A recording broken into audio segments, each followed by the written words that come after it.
Bonjour à tous et bienvenue dans le cours d'éducation musicale de cette semaine.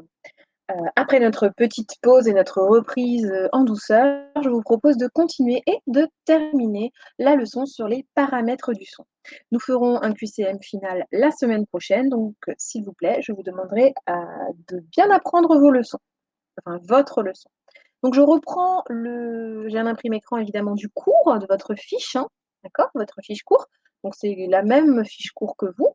Et puis nous allons petit à petit évoluer sur cette petite fiche cours. Donc, je vais vous demander, s'il vous plaît, d'observer tranquillement cette œuvre de Mondrian, hein, qui s'appelle Composition en rouge, jaune, bleu et noir. Et je vais vous demander de réfléchir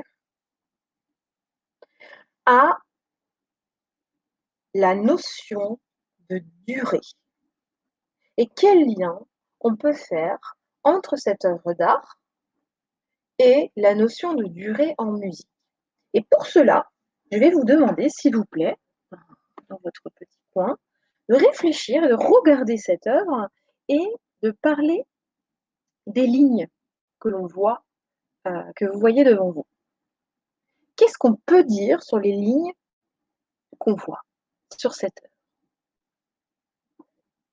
Je vous laisse réfléchir, évidemment. Vous pouvez mettre pause, évidemment. Au-delà du fait qu'on voit un certain nombre de couleurs et de formes géométriques de différentes tailles, ce qui m'a intéressée et le parallèle que j'avais envie de faire entre cette œuvre et celle que nous avons déjà étudiée qui s'appelle Ainsi parlait Zarathustra, reliée évidemment à mon chapitre sur la durée, c'est la longueur des lignes. Si nous regardons cette première ligne, nous pouvons constater plusieurs choses. Cette ligne est plus grande que d'autres lignes. Elle a la même épaisseur que les autres lignes. Elle commence ici et elle s'arrête ici, admettons, d'accord? Elle est longue. Ici, nous pouvons constater que cette ligne est courte. Ainsi, on constatera que celle-ci est plus courte que celle-là. Encore une fois, mon idée, c'est d'aider tous ceux qui ont besoin de voir, de visualiser quelque chose, un peu comme la tour Eiffel ou la goutte d'eau qui tombe, de visualiser quelque chose pour se souvenir d'une notion. Et la notion que nous allons aborder tout de suite, c'est la durée, le temps, la durée d'une note, d'un son. Pour appréhender ceci, je vais vous demander, s'il vous plaît, d'aller réécouter Ainsi parlait Zarathustra. C'est l'introduction d'Ainsi parlait Zarathustra. Et de suivre, en même temps que vous allez écouter, le diagramme suivant. D'accord?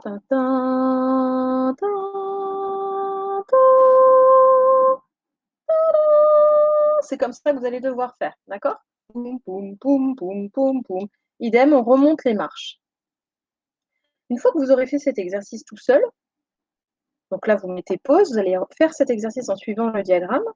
Tiens, étonnamment, on va se rendre compte qu'il y a des lignes qui sont plus ou moins longues, il y a certaines qui s'arrêtent, certaines qui sont très petites, certaines qui sont moyennes, certaines qui sont plus longues, comme dans l'œuvre de Mondrian. D'accord? L'œuvre de Mondrian est là pour vous aider à vous souvenir de cette notion de durée. D'accord? Donc, vous mettez pause, vous allez écouter l'introduction à nouveau, hein, l'introduction Ainsi parlait Zarathustra, et en suivant ce diagramme, et ensuite on en reparle. Donc, mettez pause, et moi, évidemment, je poursuis le cours, puisque je n'écoute pas la musique, étant donné que je vous laisse tranquillement aller écouter ça. Pendant cet extrait, donc cette introduction d'Ainsi parlait Zarathustra, comme je vous l'ai indiqué tout à l'heure, on remarque qu'il y a des sons qui sont plus ou moins longs, qui durent plus ou moins longtemps. D'accord? Ceci va me permettre de remplir ma petite partie de leçon. Vous allez me dire, mais madame, tout ce que vous nous dites là, c'est quand même extrêmement logique. Oui, sauf que, avec ma petite expérience, je me suis rendu compte que mes élèves, ainsi que beaucoup de gens, même des grands, confondent certaines notions. Par exemple, la notion de hauteur qu'on a vue la dernière fois, la notion de durée ou encore la notion d'intensité. En général, les gens se trompent, disent que c'est grave quand c'est long, disent que c'est aigu quand c'est fort, enfin, ils mélangent tout. Donc c'est pour ça que, ce cours me sert à bien ranger, comme dans un placard, à bien ranger toutes les notions au bon moment. Qu'est-ce qu'on apprend en écoutant cette introduction et en suivant ce diagramme? On apprend que les sons, évidemment, n'ont pas la même longueur. Alors attendez, je vais écrire comme ça. Ils n'ont pas la même, donc vous remplissez hein, comme on fait habituellement. Ils n'ont pas la même longueur. D'accord? Ok. En musique, on dit qu'ils n'ont pas la même durée. D'accord? On parle de durée. La même durée. D'accord? Un son peut être court ou long. Alors évidemment, moi, je vous donne court ou long, il peut y avoir des moyens, des moyennement longs, des très, très courts et cetera. C'est très compliqué, de tout noter, hein, mais on va partir du principe qu'il en existe des longs ou bien des courts ou bien d'autres évidemment. Ouh là, si on met ce qui serait bien un son, c'est un son qui peut être long ou court, excusez-moi pour l'accord. D'accord? Finalement, c'est assez simple à comprendre. Maintenant, il faut encore l'intégrer. D'accord? Ah, c'est un son court madame, c'est un son long. C'est un son assez moyennement court, moyennement long. D'accord? OK, pour la notion de durée. Passons à la notion d'intensité. Là, je ne vous ai pas mis, d'œuvre en rapport avec la notion d'intensité, puisque quand on parle de musique, très souvent, heu, la notion d'intensité, c'est de laquelle on a parlé le plus souvent quand on a parlé de musique ou quand on a fait un petit peu d'éducation musicale, même à l'école primaire. Je vous invite à aller écouter, Musica Ricercata, d'accord? De, Giorgi Ligeti. Alors ne vous inquiétez pas, c'est de la musique contemporaine, c'est un petit peu particulier, je vous préviens et aussi ce qui va être très, très intéressant, ça va être d'écouter la force à laquelle le piano va jouer. Donc là, j'attire votre attention tout de suite, alors que vous n'avez pas encore entendu l'œuvre, sur la force. Donc vous mettez pause et vous allez écouter cet extrait. Il dure un petit moment, vous allez voir, c'est super sympa, c'est rigolo. Enfin, moi, je trouve ça rigolo. Et ensuite, on se retrouve. D'accord? Donc, vous mettez pause et moi, je continue mon propos. Alors, en ayant écouté cet extrait, vous êtes certainement rendu compte qu'au début, on entend le son du piano vraiment très très bas. D'accord? On entend très peu. Comme si on avait baissé complètement le son de la radio. Et puis, petit à petit, on a cette sensation, on entend que le piano joue de plus en plus fort. Eh bien, en musique, voyez-vous, heu, c'est très important d'avoir ces différences, heu, de force de jeu, puisque ça donne à la musique, évidemment, beaucoup plus d'intérêt et pour l'auditeur, c'est beaucoup plus intéressant aussi. On va pouvoir remplir un petit peu notre cours et réfléchir à la notion d'intensité. D'accord? Donc maintenant, il va falloir employer ce mot intensité. Si je vous dis à quelle intensité joue le musicien, vous allez devoir me répondre un certain nombre de choses. D'accord? En musique, pour désigner la force à laquelle jouer, on appelle ça des donc je prends mon stylo, on appelle ça des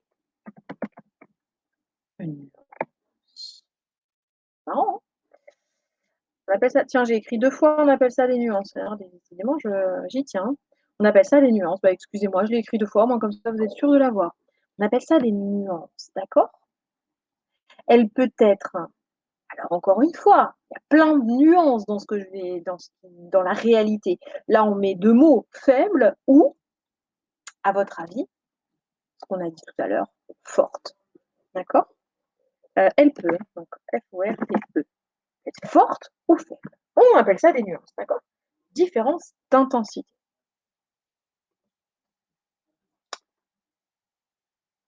Mais ce qui est intéressant, ce qui est marrant, c'est que les musiciens, ils parlent pas, on va préférer parler italien parce que ça fait mieux, hein. Non, je plaisante. Quand vous pouvez regarder et observer le tableau ici, vous allez remarquer, il y a un petit P, MF, F, faiblement fort, moyennement fort, fort. Peut-être que vous avez remarqué en regardant l'extrait que sur la partition, il y avait des petites lettres P, MF, F, et cetera. Eh bien, en fait, nos nuances, notre intensité va être indiquée par le compositeur sur les partitions par ces petites lettres. Et ces petites lettres, pardon, correspondent à des mots italiens. Ces mots italiens sont les suivants. Alors, pour le petit P, on va dire qu'on joue faiblement fort. On va dire qu'on joue, peut-être que vous le savez déjà, on joue piano. Ensuite, si on décide de jouer, enfin si on décide, si le compositeur décide que nous devons jouer moyennement fort, il va écrire MF. Et ça veut dire, donc vous allez pouvoir le remplir, hein, mezzo forte. Ça, vous l'écrivez dans le tableau. Hein. Ici, il y a piano, ici, il y a mezzo forte. Et enfin, dans cette case, donc F, fort, en italien, ça se dit forte. C'était facile parce qu'on avait mezzo forte juste au-dessus. Voilà. Ça, c'est pour l'intensité. Pour l'instant, je souhaite que vous intégriez le fait que les sons peuvent être plus ou moins forts et qu'en musique, eh bien, on donne des mots en italien qu'il faut connaître, tout simplement. Et vous devez être capable de désigner si un instrumentiste joue piano, mezzo forte ou forte. Je terminerai mon propos par le timbre. Le timbre, c'est très important, même si, vous voyez, je n'y consacre pas beaucoup de temps dans ce cours. J'ai noté, chaque voix et chaque instrument a un son différent. Et pour que vous compreniez bien, je vous invite, s'il vous plaît, à aller, excusez-moi, j'efface ça, à aller regarder cette capsule vidéo sur le timbre. Et mon collègue va vous expliquer ce qu'est exactement le timbre. Pour ma part, rapidement, je vous dirais que c'est le son qui caractérise un instrument.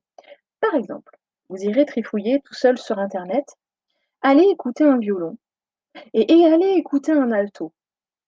Vous allez voir qu'ils n'ont pas le même timbre, d'accord? Mais réfléchissez, peut-être que vous avez déjà entendu cette expression: «Oh, elle a un joli timbre de voix». Si vous faites chanter 2 personnes sur la même tonalité, vous leur faites chanter, je sais pas, «Au clair de la lune», d'accord? À la même tonalité, vous allez vite vous rendre compte que ces 2 personnes n'ont pas exactement la même voix. Chacun a un timbre différent. Chaque instrument, chaque bruit, par exemple, ça peut être mon stylo qui tombe, d'accord? A un son, un timbre différent. Donc je vous invite à aller voir cette capsule pour mieux comprendre cette notion de timbre. Voilà, c'est tout pour la leçon de cette semaine. Je voulais absolument terminer, les paramètres du son, parce que je voudrais vraiment qu'on passe à autre chose. La semaine prochaine, nous ferons donc le QCM final et puis nous pourrons passer à une autre leçon. Je vous souhaite, une excellente semaine. J'espère que vous vous portez tous très bien et vous n'hésitez pas à venir, discuter avec moi dans l'onglet discussion, de l'espace de travail, si vous avez des questions, si vous ne comprenez pas certaines choses. Voilà, je vous souhaite une excellente semaine. À très bientôt.